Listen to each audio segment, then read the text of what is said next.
Cheers. Cheers. Let's see. Winners win. You're gonna be impressed. Winners win. Oh my. Hold on.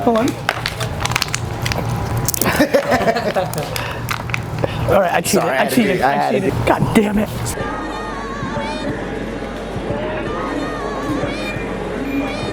It's Lane. Good morning. How are you, sir? Good, thank you.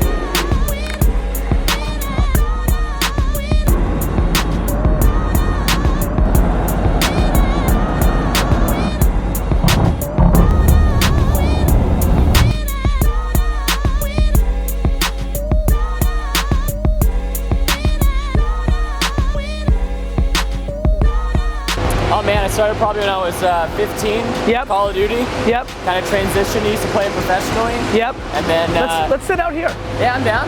Yeah. Gather as much attention as you can right now, because it will work out. The biggest mistake you could make right now is get so caught up in the finances, even at this lucrative level, where you're giving up exposure. I think of it as similar to like Mad Dog on Mike and the Mad Dog. He was one of the biggest sports radio guys who went to Sirius. Howard Stern. Howard Stern's decline in culture was when he cashed out and went to Sirius, because less people could hear him.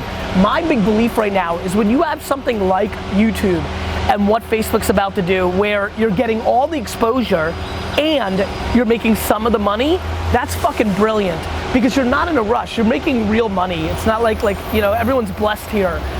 I think if you go and do something, even if it's with Netflix, like, and though Netflix is probably at scale now, but like, the only thing I would say is get as much exposure as possible, create as little friction for your audience as possible.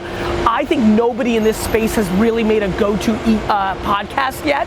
Like I have a top 100 podcast. That shouldn't be, I shouldn't. Like, there are far bigger people than, I will never be that famous, maybe, but here's what I could say. If you really made a commitment to a podcast, much like when you're younger, you're gonna have bigger audiences on YouTube and back in the day Vine or Snap, no question, podcasts are skewing older enough where all the 13, 14, 15-year-olds are not in play for now. Yeah. In 36 months, they will be. So, to me, at this young of an age, and this blessed of a situation where you've got, it's not like you're, you know, back in the day, it was like, pay your dues, then you can cash out. You're cashing out now. This is real economics, right? So you can scale pretty much at that point. But think about what you want to scale. To me, what you want to scale is awareness. You want every fucking person here to stop you. Basically, our end goal, everyone's. This dude coming right now, he's like, oh shit, or look at you and know who you are. Like, this guy, the number one goal for all of us is that this guy knows who we are. No, I agree. I mean, I think it's a big deal. It's a big deal. Big Awareness, deal. and then just any kind of attention you So can to grab. me, it's like 100 million, fucking whatever, good 200 million. Start another channel. Go do more collabs. I'm gonna tag the fuck out of you. A whole universe of people who right now, as you know, 25 to 75-year-old business people who are like, okay, GaryVee's gonna go harder at Twitch, esports. So for that world, I'm gonna come at it a different way than your audience comes. Right. They're gonna all inevitably follow you. Like you and Broman and Ninja, like the first 5 or 6 people I do something with are gonna have business. You're inevitably gonna get reached out to just because of this clip by a Fortune 500 company to do something, because this was the seed of where they became aware of him. So this is exactly right. And you need to do that with hip hop and skateboarding and moms and, you know, just, and that's it. You've got a tricky job because as a manager, you want to, you know, obviously you want to justify why he's going with you, bring business opportunities, but you need to find the right communication with your partners it's a trade-off of, you can't have both.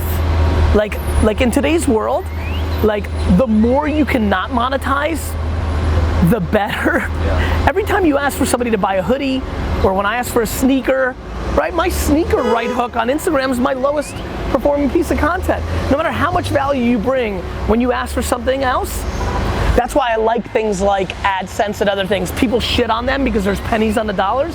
Meanwhile, I mean, as long as you grow those pennies, they become real. Well, yeah, at your scale, but correct, comma, you're losing nothing.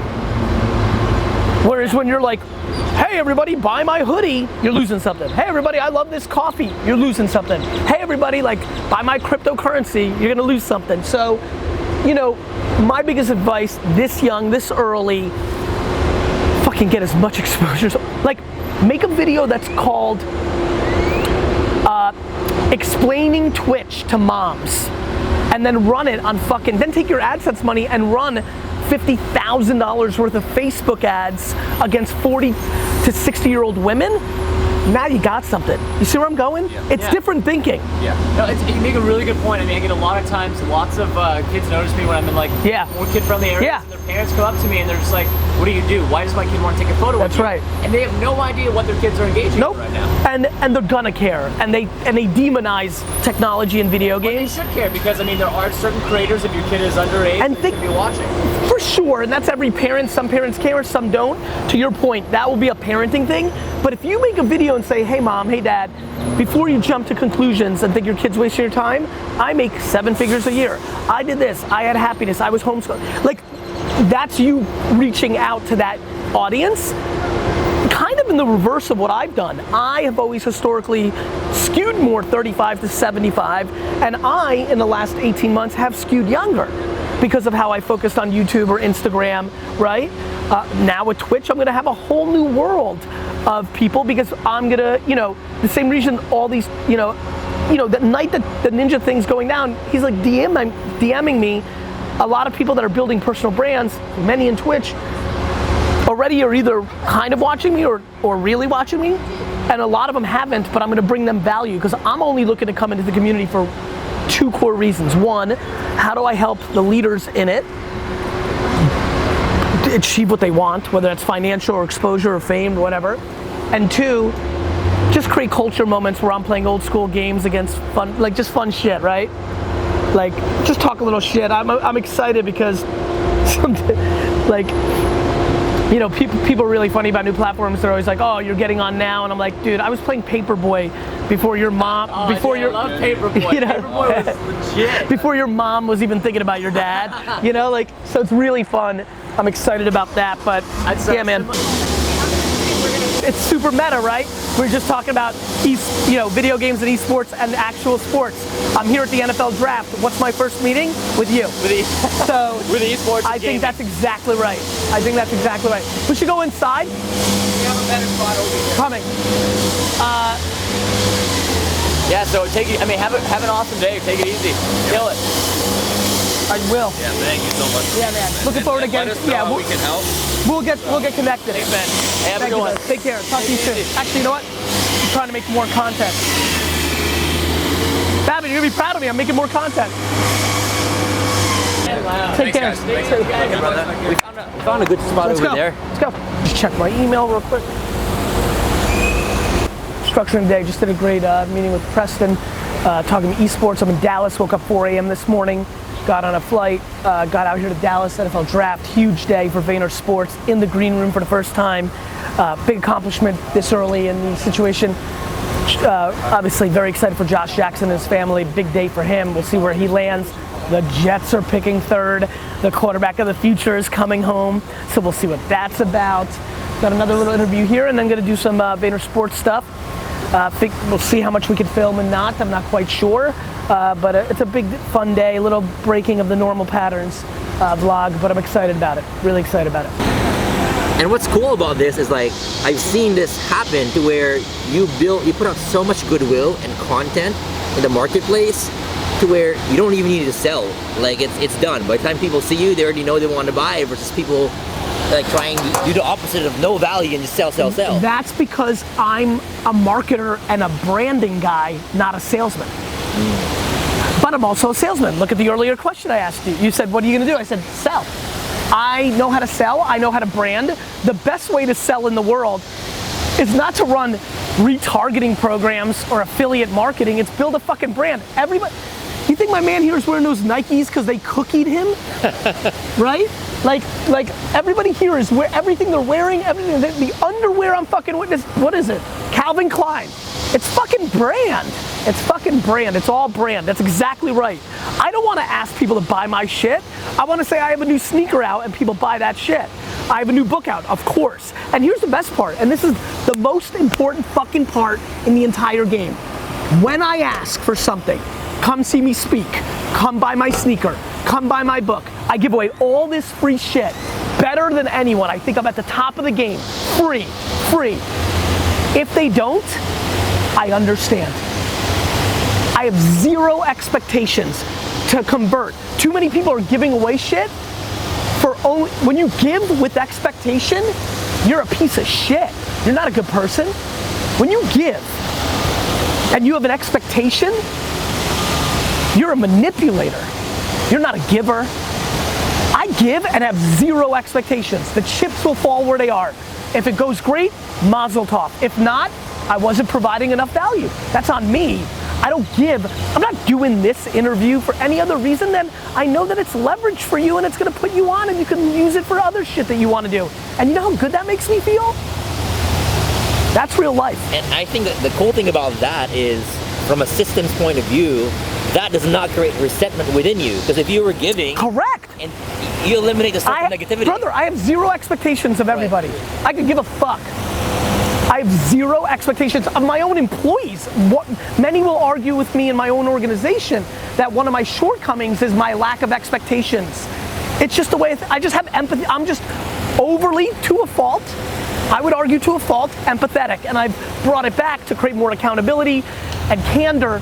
But yeah, man, that's it. You're very smart to follow up what I said by that. That was a very good job by you. That's the right insight. You know why I'm always fucking happy? I don't fucking expect anything from people. Most of you are unhappy because you've got expectations of somebody, your mother, your friend, what you did at work, your boss, your homie. I got zero. When I lend somebody 20 bucks, I may pretend that shit's gone. I'm giving you 20 bucks. Yeah, it's funny. I had one funny question here. I was debating on whether to ask, and I'm gonna fucking ask it. I'm gonna put my 2 cents. But the question is, what was your payout from your dad's wine business to build this business? And my answer in my mind is like, dude, it's the work ethic, it's the grind, it's the integrity. Financially, it was zero. Financially, it was zero. When VaynerMedia was started by me selling a client from Gillette an $80,000 program, and that was the money that was started. The payout was dick.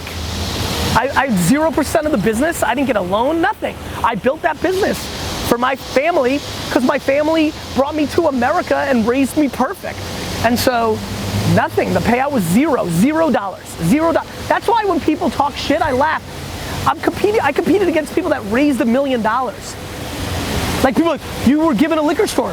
I sure wasn't. Like, come and fucking look at my fucking taxes. Come see me, motherfucker. I built my fucking parents' liquor store for them. Facts. Now come see me. When you got an excuse that, oh, easy for you, GaryVee. You got a $3 million liquor store.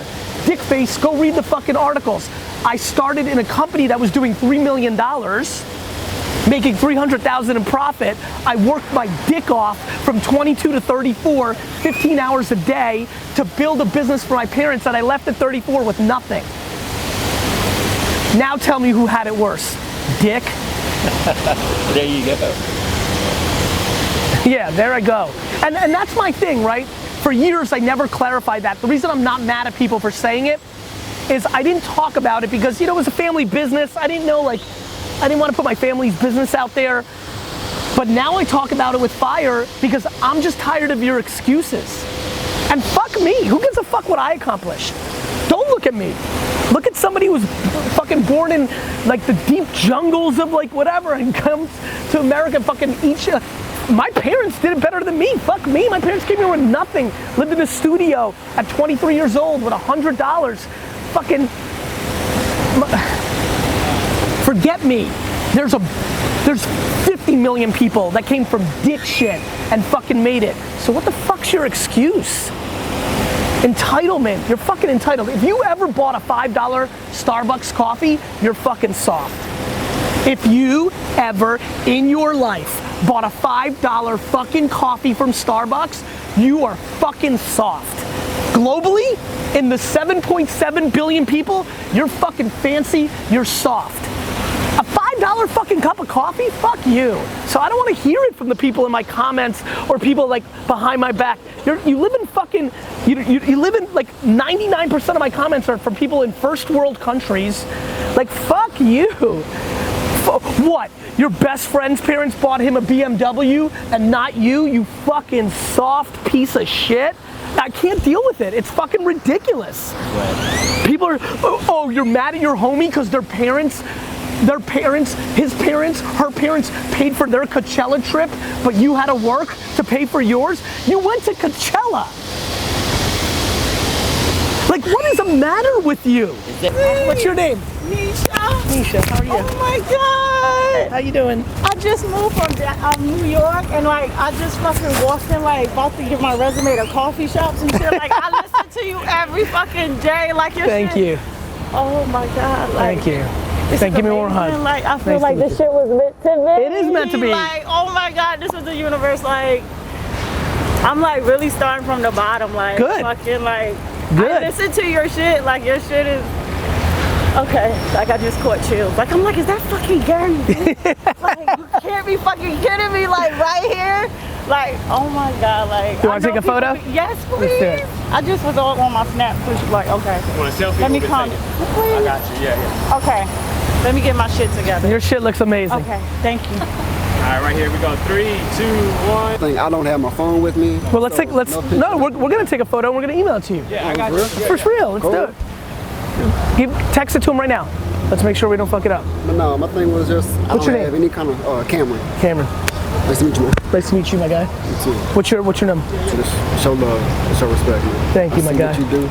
I hear about it a lot. I listen to it a lot. I take it in, and I don't have any crazy questions or anything like that. I really feel confident, and I know that God's got me where I'm supposed to be at. Yes. I'm in my process, just like you. 100%, man. So You're in the beginning, man. just want That's to what's show up. love. Thank you, man. Thank you for doing that. Be blessed, man. Thank you. You too, my man.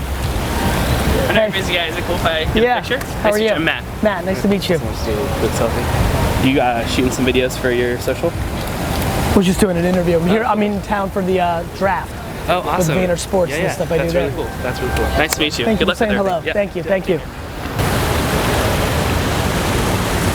This might be the best day of my life. Why? Just like, I didn't think we would have anything today. Guys, the lesson we learned today is that Bobby Babin thought we'd have nothing. Instead, I do an interview. It becomes that kind of interview where it just pops completely. And now Babin has something. I'm a big fan, man. Thank you, brother. How are you? Jason? Yep. Yeah, nice to Great meet you, man. Can I How are get you? a Yeah, selfie of course, with you? of course. This is the weirdest shit. What are you doing here? NFL draft. For 4 years. It's awesome. Thanks, man. You want taking it? Thanks, dude. For all the support and everything. Thank you, brother. I wish you well.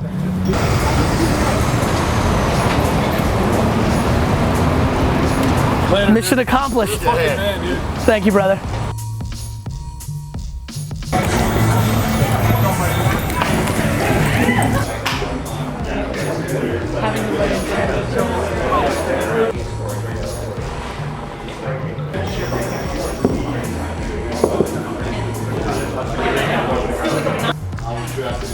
At like midnight last night in a business meeting, I'm like, Jesus, I gotta leave the apartment at 4 o'clock. I'm not even home yet from this day. You know what it is? I keep it actually very basic. To me, it's very simple.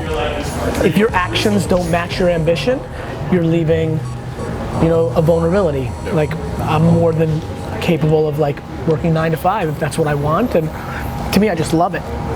I love the action. I love the game, Has it always been like that, or was there like a moment where you were like, damn, this needs to change? You should have switched it. There was one moment actually, but it was actually for the reverse reason. On my 30th birthday, I was driving to the wine library, the business, my first business.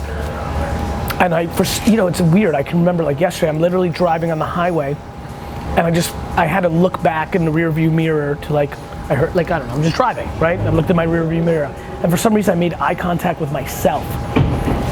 And for the last 15 minutes of that drive on an hour commute, I basically told myself I was full of shit, even though I'd accomplished a lot. I'm 30, I built this $50 million business, but it wasn't mine, right? I was building for my family, and I was like, I kind of just said, bro, if you don't do something soon, like all that hyperbole of like owning the Jets, like you're gonna become an embarrassment of, and that's kind of why I give the advice of like, like all these kids like, I'm gonna be a billionaire. I'm like, not if you go to Coachella and not if you don't put in the work. And you can go to Coachella, not if you don't put in the work.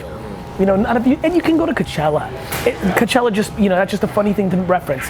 It's not if you're not putting in the work.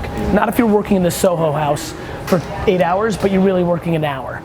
Like you're either working or not. And so, and you gotta work smart. I was working my fucking ass off on that 30th birthday. It was just, I wasn't putting myself in a position to succeed. And so that became that was the seed. That was the one time where I was like, I'm disappointing myself. I've never been upset about working hard.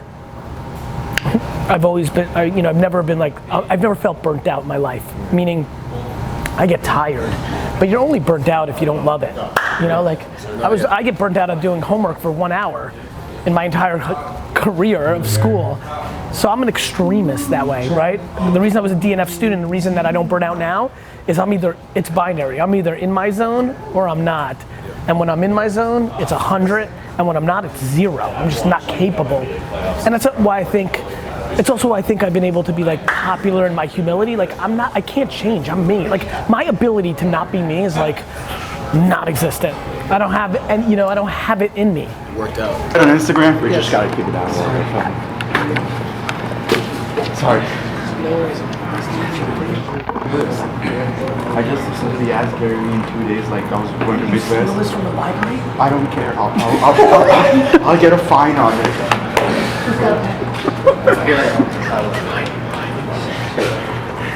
I will deal with my university. What's your name?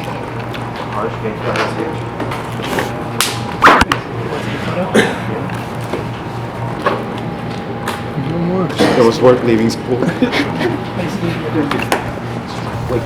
Cheers. Cheers.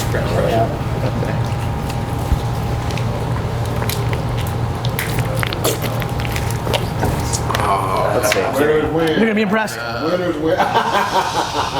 Oh my. Hold on.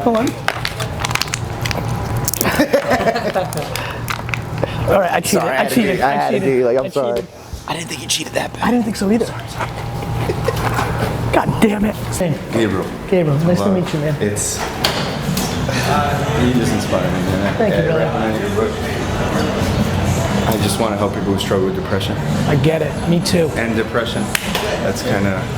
You know what? We're not going to end it. We're just going to have better conversations around it so that people can. You know what I mean? Stigma. It's not exactly. That's all. That's all. Nothing about ending. It's about making it fucking coexist with all the other fucking shit in the world. You know? That's what's up, man. Can I take a picture with you? Of course. Okay? Yeah, of course. Babin, you want to take much of your time? No worries. Vlog getting ready. Big day. Got the green suit on. You know why. I'm very excited. So proud of Josh and all of our guys. So proud of AJ and Tommy and Brian and Mook and the whole team. Just a big day in the process. I'm very excited about it. Really looking forward to it. Be a lot of fun. Big day. Little red carpet, little green room, little post game. We'll see what happens. We've got Josh Jackson. We've got the New York Jets. So I've got some big moments and friends and family, everybody watching. Just a lot of fun stuff. So super excited.